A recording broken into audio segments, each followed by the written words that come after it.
Coucou tout le monde! Alors aujourd'hui on se retrouve pour le premier projet réalisé avec la box de novembre de chez Tout en Colle.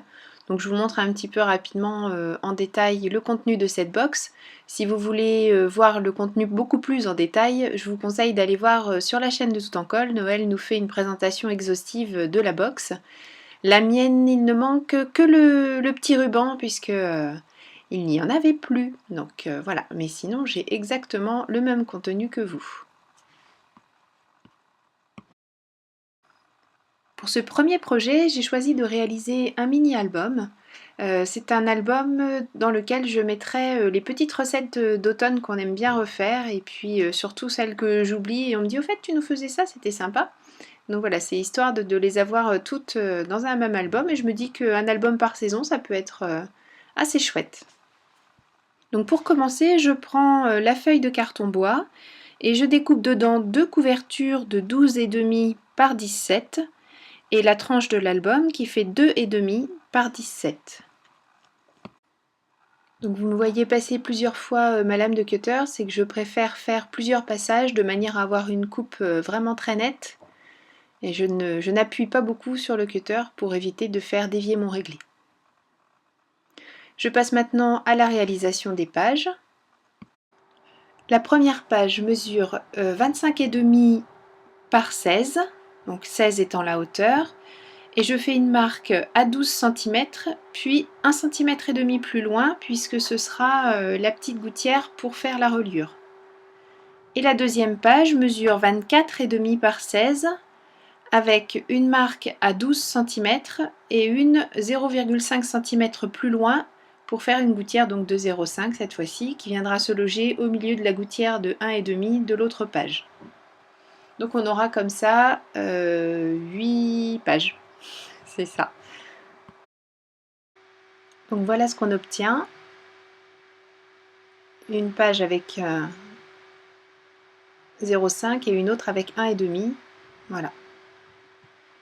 Ensuite, place à la couverture. Donc je reprends ce qu'on a découpé tout à l'heure dans le carton bois et je choisis d'utiliser du craft gommé pour relier tout ça. Donc vous pouvez utiliser du papier d'emballage, vous pouvez utiliser de l'enveloppe. Voilà, le fait que ça soit du craft gommé, là, ça me simplifie la vie parce que c'est plus rapide au niveau du collage.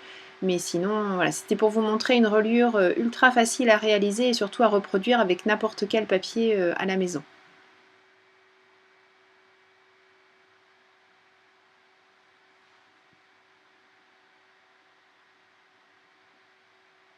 Voilà, donc vraiment super simple. Pour habiller les pages, je prends des feuilles du beau papier, je mesure à peu près ce qu'il me faut, donc j'ai choisi de laisser une petite marge autour.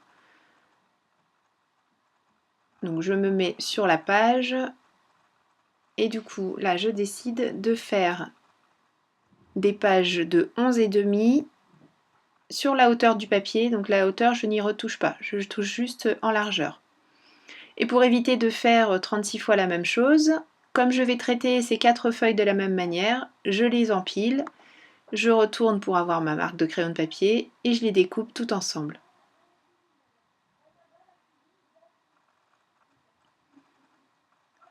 Sur ces pages, je vais faire 2 petites fentes de manière à pouvoir glisser mes cartes recettes. Donc comme tout à l'heure, je fais mes marques uniquement sur une des feuilles. Je choisis de me mettre à 5 cm du haut de la page. Et à 1 cm de chaque côté pour faire une première fente et 5 cm plus bas pour faire la deuxième fente qui elle aussi va à 1 cm du bord gauche jusqu'à 1 cm du bord droit. Et comme tout à l'heure, pour éviter de manipuler 36 fois mes feuilles, je les fais toutes en même temps. Donc je ne vais pas jusqu'au bout de mon trait, de manière à éviter de déraper et d'aller trop loin. Je fais jusque un petit peu plus loin que le milieu, je retourne et je reprends l'autre côté de manière à ne pas faire de bêtises. Et là, je n'ai fait mes marques qu'une seule fois et mes 4 feuilles sont coupées. Donc voilà, on aura bien 2 pochettes par page. Avant de coller mes jolies feuilles, je vais ancrer le bord de mes pages à la distress, donc avec une petite mousse, et je fais toutes les tranches de l'intérieur et de l'extérieur de mes pages.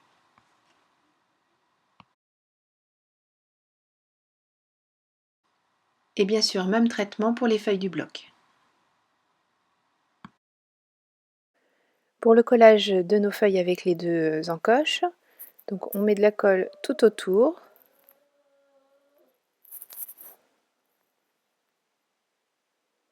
Voilà.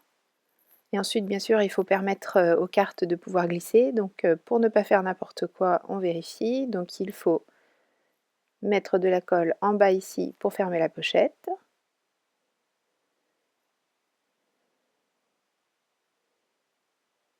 Autour, en bas et sur toute la partie du haut, puisque celle-ci sera complètement collée à la page. Et voilà, et on fait ça pour les 4 pages que l'on a préparées. Pour les 4 autres pages, j'ai choisi de faire une pochette verticale. Donc de la même manière, je vais couper les 4 feuilles en même temps. Je rectifie, oui, ça me semble tromper de tapis de coupe.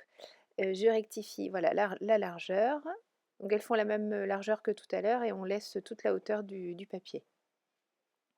Et là, donc je vais faire une fente verticale à 5 cm du bord. Je trace un trait, je laisse 1 cm en haut, 1 cm en bas. Et comme la première fois, je coupe d'abord le début et puis ensuite je tourne et je coupe le reste de l'ouverture. Même traitement de l'encre, pardon, pour que ce soit plus joli. Et je colle. Alors, pour coller ces pochettes-là, donc on veut que le papier se glisse ici.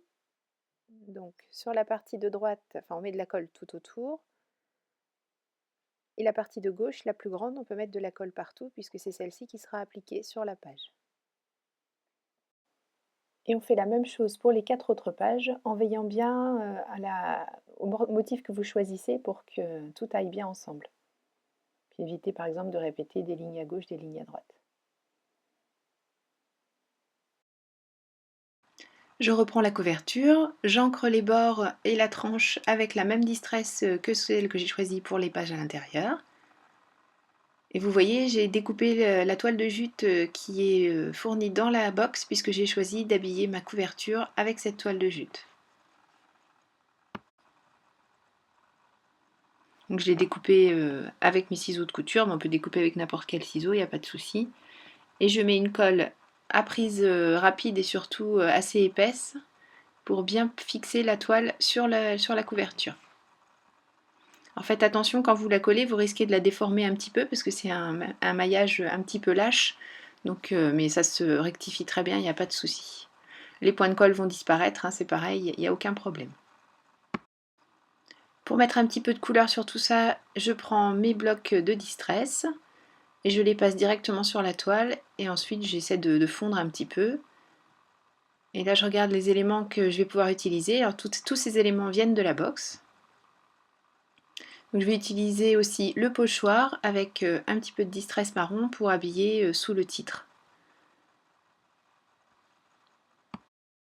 Donc pour que la poudre de fer que je souhaite faire rouiller adhère, je prends ma pâte de structure, donc c'est la pâte transparente que j'ai utilisée sur ma page de Art Journal.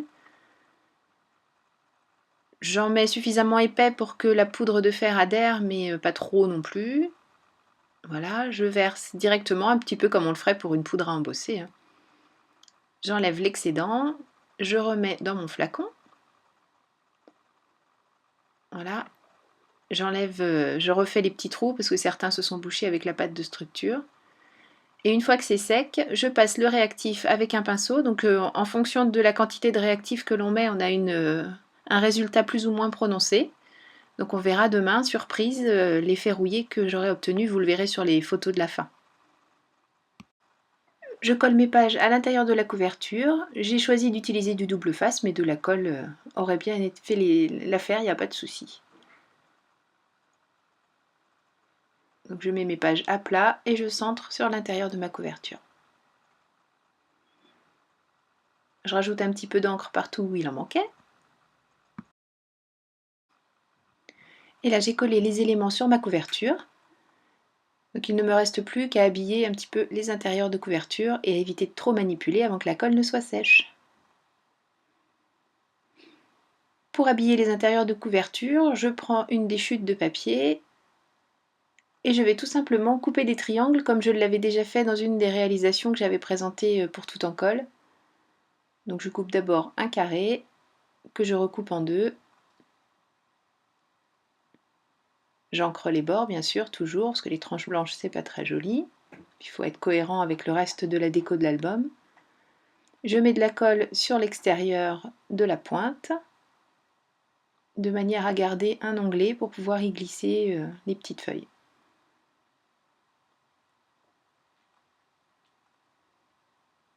Et voilà! Pour habiller l'intérieur des pages, je prends des éléments de déco de la box, donc j'ai choisi la clé, le gros bouton, la petite théière et une étiquette sur laquelle je vais tamponner un petit mot mes recettes, puisque comme je vous l'ai dit au début de la vidéo, j'ai choisi d'utiliser cet album pour y ranger mes recettes d'automne.